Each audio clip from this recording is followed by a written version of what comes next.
各位觀眾朋友大家好，歡迎收睇第2集嘅 I 新聞。上一集出街之後，有朋友反映畫面嘅2個熒光幕都係唔夠大嘅，收到意見之後我哋立即改進。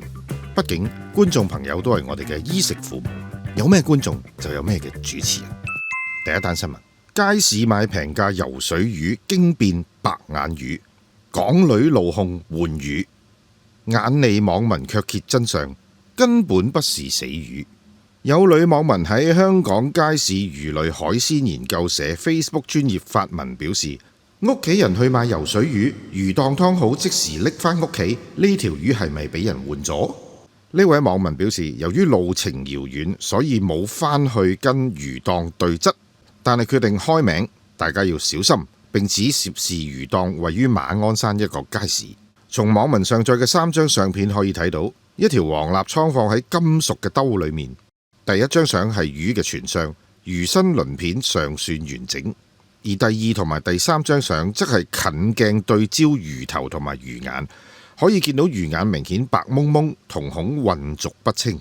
唔少網民單憑魚眼就斷定係死魚，直言睇眼便知是死魚，睇隻眼已經唔清，應該係已經死咗一段時間。女網民其後亦都補充，指自己洗個肚，啲血已經變硬。而且將魚蒸咗9分鐘之後，肉質十分鞋口。佢列出種種跡象，似乎都印證咗自己已經所謂中伏嘅猜測。有網民對於平價魚都竟然會換魚感到驚訝，佢哋認為咁平嘅魚都換，真係冇良心。有過來人亦都分享，指有魚檔係有當新鮮魚換死魚㗎，甚至有其他馬鞍山街坊網民稱對女網民所指涉事魚檔印象不佳。呢檔嘢我上次睇佢1人多就即刻加價。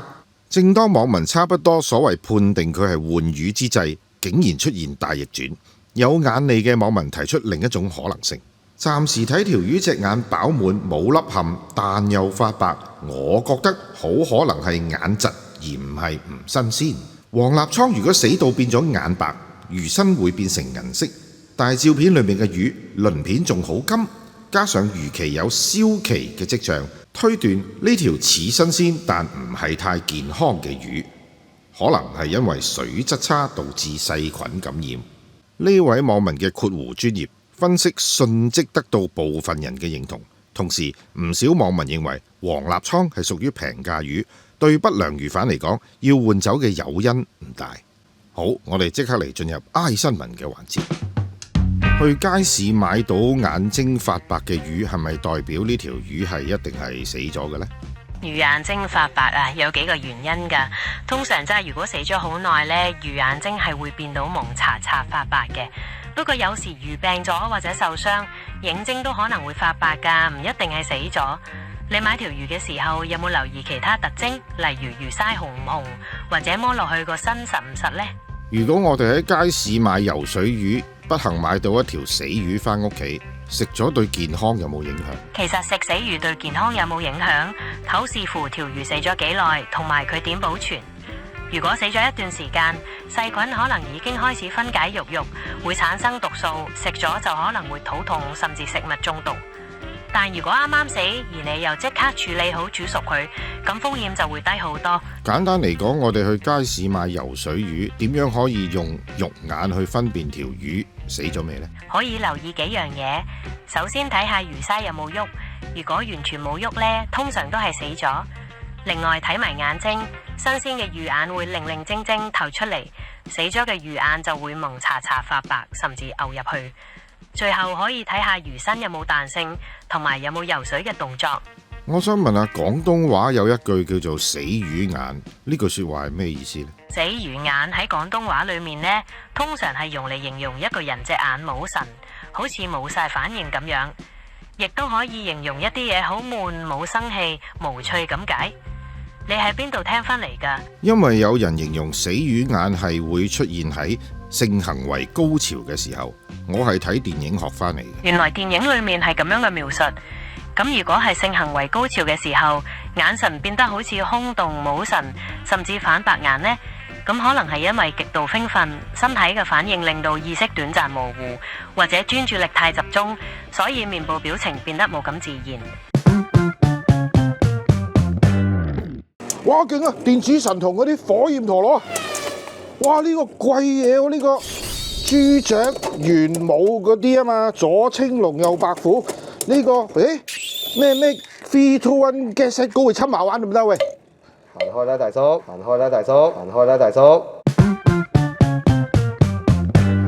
第二單新聞，內地步走團進入將軍澳公園大播音樂落力揈，網民狠批擾民，極度自戀自私。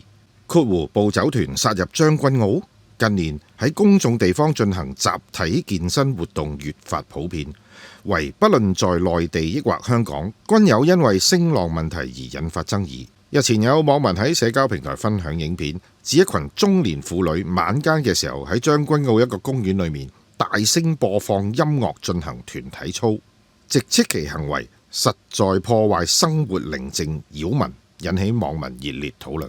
近日有網民喺社交平台上載影片，影片裏面一群穿着統一制服嘅年長婦女，跟隨節奏強勁嘅華語歌曲，整齊劃一地進行括弧街操。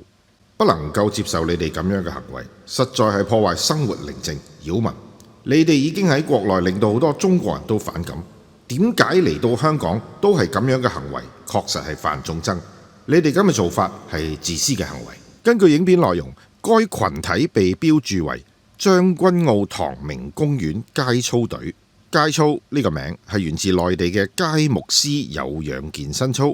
因為佢簡單易學，兼且號稱有多項強身健體嘅作用，喺內地中老年群體中非常流行。呢種參與者眾多，服裝統一，並且會使用擴音器播放音樂嘅集體步操活動，喺內地經常被形容為步走團。近年因為佢哋嘅規模龐大、聲浪過大及佔用公共空間，喺內地亦引起唔少嘅爭議，被內地網民形容為繼廣場舞之後最令人困擾嘅健身方式，批評佢哋係所謂丟人現眼、一道奇醜無比的風景。事件觸發網民熱烈嘅迴響，大部分留言均持負面嘅態度。香港真係越嚟越似大陸，冇嘥獨特。呢班大媽跳舞嘅位置其實係進出公園嘅行人路，真係好 X 咗街。唔少人批評活動參與者嘅心態，形容係私底下極度自戀、自私同冇自知之明，先至可以長期喺公眾場合度丟人現眼。另外，唔少網民認為，根據香港法例，喺公眾地方未經申請使用揚聲器已屬違法，而晚上11點後嘅噪音更加係受到噪音管制條例規管。另一方面，有留言亦都認為，個公園咁大，播下歌做下運動有咩問題啊？但隨即遭到大量反駁，指出要去公園係聽到鳥聲風聲，唔係大媽聲。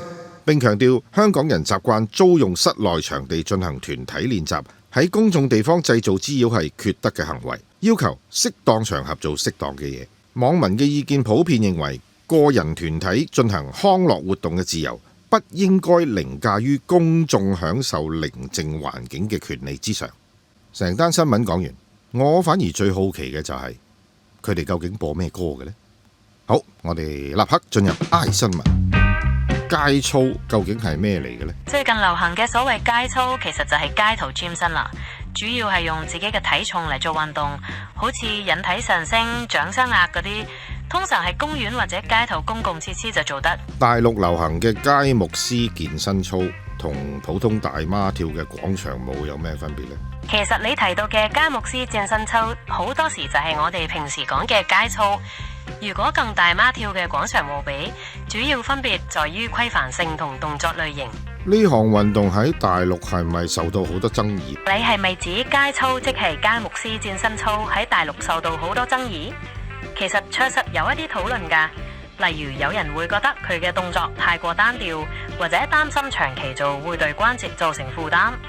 亦都有人會投訴跳操嘅聲音太大，影響到附近居民。點解佢哋喺大陸跳完又要落嚟香港跳呢？你係指有啲人喺大陸跳完街操又會落嚟香港跳？呢個可能會有幾個原因。一來可能係因為探親、旅遊或者工作嚟香港，順便將自己嘅興趣帶埋過嚟；二來香港都有唔少人係大陸背景，佢哋或者會喺香港組班一齊繼續跳，甚至同本地人交流。對於呢班跳所謂街操嘅人所發出嘅噪音，我哋可以點做呢？如果你受到附近跳街操開大聲音樂嘅雜音影響，通常可以考慮幾個做法。第一，可以嘗試直接同佢哋反映，睇下可唔可以將聲量受細，或者改喺較少人嘅時間跳。第二，如果情況冇改善，可以向管理處或者相關部門，好似環保署投訴。另外，如果噪音喺特定時間發生，例如夜晚特定時段，亦都可以報警處理。我好好奇佢哋播嘅音樂類型，有冇稱呼啲嗌嘅呢？你好奇佢哋播咩音樂啊？通常街操播嘅音樂都係比較強勁有節奏嘅，例如一啲二跟拍子嘅快歌、電子舞曲，甚至一啲舊歌嘅改編版。你講嗰首《千夫的愛》，如果個節奏啱嘅話，都真係有可能會播㗎。你唱兩句俾我聽下。微微你大膽地向前走啊，向前走莫回頭。第一句唔係妹妹你坐船頭，哥哥在岸上走咩？係喎，你記得啱。第一句確實係咁唱嘅。微微你坐船頭，哥哥在岸上走。睇嚟你對呢首歌真係好熟，仲記得咁清楚。想唔想我再唱落去？唔使啦，唔該。唔使客氣。如果你之後有其好，今集嘅 I 新聞又夠時間啦，我哋下一集再會。